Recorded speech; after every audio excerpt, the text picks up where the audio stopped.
Hey, good afternoon, everyone. It's Rick Baker with Coldwell Banker. I'm in the Frisco, Texas office. Here's what the Dallas-Fort Worth real estate market looks like today. It's May 9th. Here's what's happening.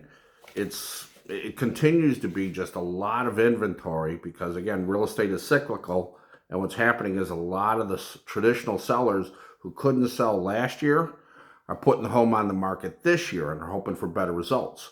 The problem is, the builders last August, so interest rates go down to 6, they thought it was time to start building all the homes again, so they threw up hundreds and hundreds of homes, and here we are, a ton of inventory. So builders are extremely negotiable right now. Here's an example. I'm not a fan of this builder, but they're paying realtor 5% commission. So some of those houses, 450, 500,000. Ashton Woods is like a mid-range builder. 450, 500,000, they're paying a 2% bonus on top of the regular commission, 5% total, just to move the house. That's a $10,000 bonus to the realtor in the hopes that the realtor will bring a client. Frankly, like I said, I'm not a big fan of theirs, but I've never sold an Ashton Woods home. I just think there's better options at that price point. Again, quality always costs money, but that tells you what's going on in the market. Here, even Builder Magazine. Nothing but trouble. There's a ton of inventory. A few weeks ago, mortgage rates went up. Mortgage applications dropped 13%. Here's what's happening in Texas. It's not an economic problem, because real estate is always about the economy. If there's a bad economy, people aren't with new household formations and things like that, people just won't go out and commit to a 30-year mortgage.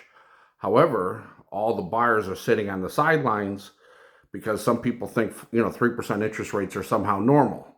That's never going to happen again. In order to have interest rates that low, you have to have a horrible economy. I think I'd rather have a good economy like Dallas has and normal interest rates. The projections are by the end of this year, maybe spring of next year, we're going to be at 6%. By summer of next year, we're supposed to be in the high 5s. That's what's going to happen. You're going to see a tremendous increase of buyers coming out when that happens. So the right time to buy is now. Going back to builders being extremely negotiable because they got millions and millions and millions of dollars worth of inventory sitting on the ground. I closed a buyer about 60 days ago, new construction. The house had been marked down from $600 all the way down to $539. My client paid $499 and the house appraised at $530. It's just a home run of a deal right now. There's a lot of flexibility in builders right now where they just need to move the house. The general profit margins are between 20 and 23, 24%. So if they're going to, and I don't begrudge them, it's a business. They got a huge cost. But that's their gross profit margin on a house. So, you know what?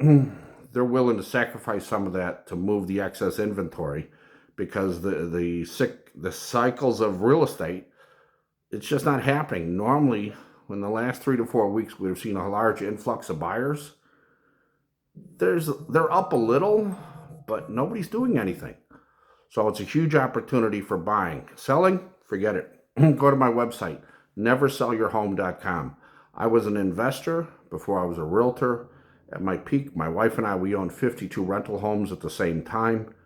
There's nothing on the face of the earth that makes money like a single family rental property in a good school district. Give me a call if you're thinking about selling your home. Neversellyourhome.com. My cell is 972-836-8880. We're going to see, the projection is all the builders are saying we're going to see a very flat summer at best. And so that's a huge opportunity for buyers because if you wait for the interest rates to drop, everybody's going to get off the couch. They're going to run out and get pre-approved, and you're going to see the bidding wars return. So that's the prudent thing to do.